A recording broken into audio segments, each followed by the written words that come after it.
Morning, class. My name is Sterling. This gentleman is B, and that's Jacob. We're going to be talking to you guys about two great articles. One is the 4 social styles, and then the other one is a brand called You. This is really crucial for people, especially that are our age, because we're just beginning to build our brand and build out who we are and figure out who we are. One thing that's super important from the 4 social styles is I find it really crucial to understand and learn about ourselves. Because whenever you know kind of your preferences and your patterns and how you interact, it makes for a far more productive interaction with people, which also would enhance your brand, which is what we're all going to need to enhance whenever we go out to get our new jobs, everything like that, and just represent ourselves, whether it's on social media or in real life or within the network. Here's how our agenda is going to work. I'm going to actually walk us through all 4 of those social styles. So tell you a little bit about what's important in those and a few of the common patterns or preferences for them. V is going to talk to you about the brand called You, and what makes you different specifically. And then Jacob's going to dive way deep into what makes brand you, how the pitch and the power and the loyalty are the 3 most important factors in that, and what all of that really means. So everybody's different. Although we're all comets here, really, I think it's obvious that we're all very, very different from each other. And that's kind of one thing that I think that we all appreciate about UTD is the diversity here. But understanding more about our patterns, like I said, and our preferences kind of results in more productive interactions, and it improves our own brand. So throughout this, as I talked about the driving style, the expressive style, the amiable style, as well as the analytical style, I need you to listen to kind of what I'm saying and try to see if you can figure out which style you might be. But kind of keep in mind though, like me, you might not be just one. I kind of fall into a few different of these categories. This is a lot to take in, but I'm going to just dive right in. First of all, the driving style, they need results whenever they act. They're very action-oriented. This is kind of where I feel like I fall mostly.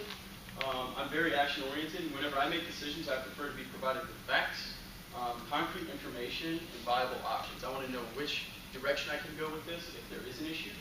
I also do enjoy having power and making my own decisions, and I underline this because I really hate being told what to do.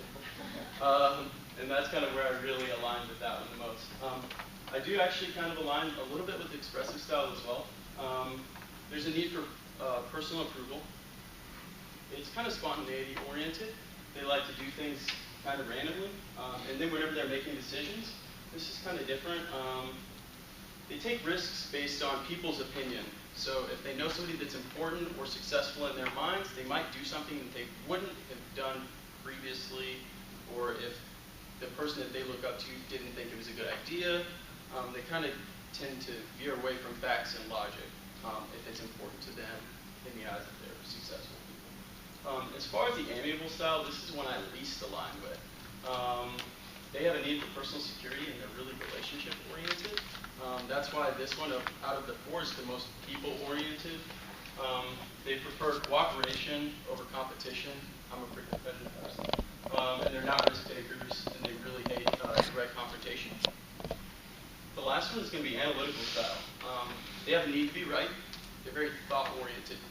These are very calculated people. They make all of their decisions. They sit down and they figure out exactly what they're going to do, and it's all based on logic, concrete information. It's all deliberate, and they make decisions based on their facts. Now that you guys have an idea about this, I'm going to pass it on to D, and he's going to talk to you about a brand called You. Thanks again, Sterling. Appreciate it. So yeah, the 4 social styles that Sterling just talked about kind of build this framework around us and the brand that we are creating as us and the individual. So today in society, we're really allowing ourselves to grow as individuals and build a brand and a logo for ourselves. As you see, many of the classes we take in school or internships we learn about are really trying to develop the characters and personalities that are helping us market ourselves. So we're becoming a free agent. It's leading into marketing more. Really like taking the time out to learn more about how and why we do the things we do. We're able to really have these powers of expression, really like take the time out to also like market ourselves to the way people we work with, the employers, the recruiters, professors, and just coworkers so many of the companies today are really service oriented. So top firms don't really own anything or sell anything except for their employees or their company. You see top companies such as McKinsey, Goldman Sachs, Accenture, Deloitte, they're really providing a service such as like consulting. And this is through the people that they're raising up, this culture they've created, through really personality and like motivated people. They're teamwork oriented, leadership mentality, and able to express themselves through excellence. And so what makes you different? It's a competitive market right now, and we're really trying to learn how you're branding yourself. So you are your own brand. You're a walking logo. You're identifying the ways you are present and sell yourself. When you walk into a room, the way you're dressed, the way you're talking to others. It's really important to really emphasize things and really motivate yourself to do better every day. And the brand view, who are you? We're really looking at this future benefit model, which allows us to ask ourselves, what is success? We're constantly asking how we are contributing to the success of a company or our education or any project that we're working on. We're working well with others. We're allowed to collaborate. We're really working to learn how and why we're really able to be agents of change, and we're working to really make our own selves successful. And like the measure of like how we build our logo and how it's profitable is also measured through our success and what we contribute to the project or our own learning throughout our time. So now I'll pass it on to Jacob to talk a little bit more about power and pitch. Thank you very much, V. So we just went into a lot of information for you guys of what makes you different. That's probably, in my opinion, one of the most important things you need to know to make a successful brand view, Inc., whatever you want to call it. It's very, very important. Some things that kind of, three other factors that I like to talk about today are pitch, power, and I'll follow with loyalty in just a moment. These things help make you different. They make you stand out from the rest of the other people that you're going to be competing against to an extent, as well as being in the same market with. Your pitch is your marketing. I believe personally that marketing is your most important department in any company, in any sort of corporation, any brand, because it makes up your brand and it gives you the visual identity of what you want. Your pitch needs to have visibility. So a few steps in the articles that we noticed that we felt were very important to make you visible to your market would be moonlighting or freelance work, so you're able to get some projects under your belt, be able to learn as much as you possibly can, so that you can become an expert. Once you become an expert, you now know as much as you possibly can learn within your field. You now are able to be the person people want to go to, and by being the expert, you now have become known, so that Me Inc., brand you, has become notable to other companies, to other businesses, to anyone out there. Everything you do in Me Inc. matters. Everything you say, every project you complete, every action you make. So say I go to a conference call or a meeting with executives and I'm sitting in the corner just twiddling my thumbs, following along with the presentation, but I'm not saying anything, I'm not doing anything. That reflects your brand. That reflects you as a person, your company, what you're trying to do, your everything. Say I'm talking too much and I will not shut up. That also reflects your brand. Say that now I'm known as annoying. I may be able to do a lot of projects and get stuff done, but I am not as much of a team player, so that you now are not a successful brand you. You also, brand you is not Coca-Cola. You are not Pepsi. You are not any huge Fortune 500 company. You do not have the funds available at your disposal to network yourself and market yourself similar to those companies. You cannot do a huge advertisement during the Super Bowl or something huge. You have to use word of mouth marketing. This is your best friend. You'll help you become known, as well as your credentials will help that word of mouth go further. Power is not a dirty word. Power means influential power. It's your reputation. It's pretty much how people perceive you, and that power can be used to your benefit in so many amazing ways. It's largely a matter of perception. Knowing that we live in a project world right now. 70% of your time should and needs to be spent on projects, creating projects, or turning tasks into projects. If you're not doing that, you're wasting your time. We live in a world where you need to be able to go into a job interview or to a company and say, I have been able to do X, Y, Z. And if you're not able to say that or have done that, then you're not doing something. And the best way to do that with your time is to look at your brand's power as an exercise of a new look resume management, or also thinking of your resume as a marketing brochure for brand you. So that way, instead of it just being a resume of point, you're now showing off all the amazing projects you have been able to accomplish. And then lastly, I'd like to talk about a big point, is loyalty. Loyalty is something that a lot of professionals nowadays believe is something that's dead. Loyalty is no longer existent. People believe that we, the millennials, are not loyal to any one company. We're in it for ourselves. That's a little true. It's a little not true. You need to be loyal as a brand you, as a person, to your colleagues, your team, your project, your company, your customers, and most importantly, yourself. This means you have to be a little bit selfish.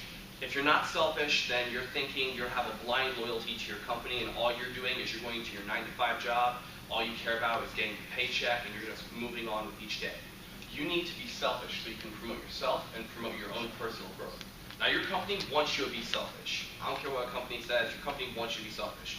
Because with you doing as many projects as you do, as many tasks you complete, you're now helping your company grow. If you're not doing that, you're not helping your company grow, and your company is now concerning why they even have you employed. This is a video of Tom Peters, the gentleman who wrote the article of Brand Called You, and he's going to talk a little bit of leadership skills that help encompass each of the 3 topics I've just discussed. Brand is the talent. And let's stick with that sports analogy. The answer is you can spend 400. Oh, my bad. Sorry about that, folks. The brand is the talent. And let's stick with that sports analogy. The answer is you can spend $450 million on a stadium, but if over a 10-year period the player talent's no good and there are more losses than there are wins, there are going to be a lot more empty seats than there are full ones, right? No matter how good the marketing is, no matter how beautiful the stadium is, the brand is the talent. Dennis and Biederman again. The leaders of break groups love talent and know where to find it. They revel in the talent of others.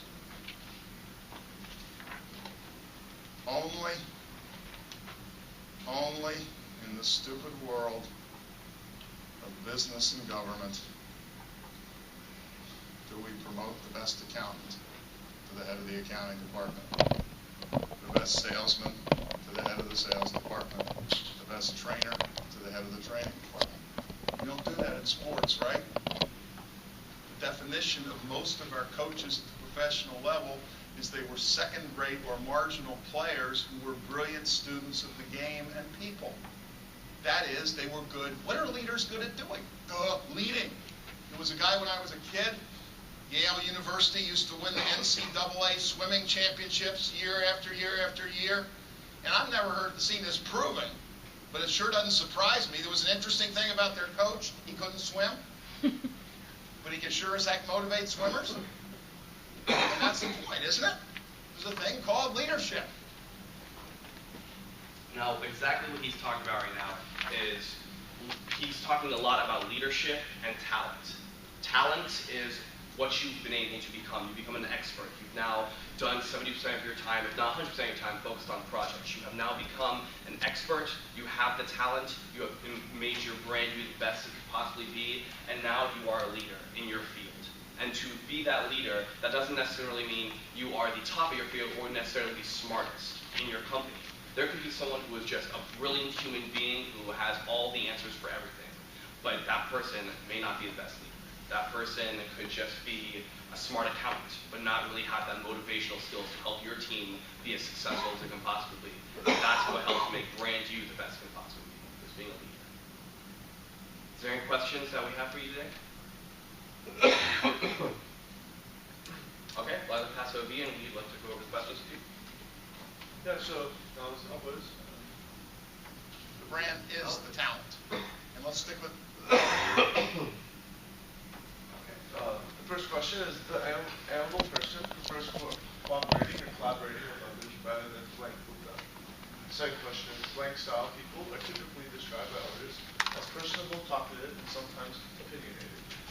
The third question is, blank percent of your time should be spent on projects.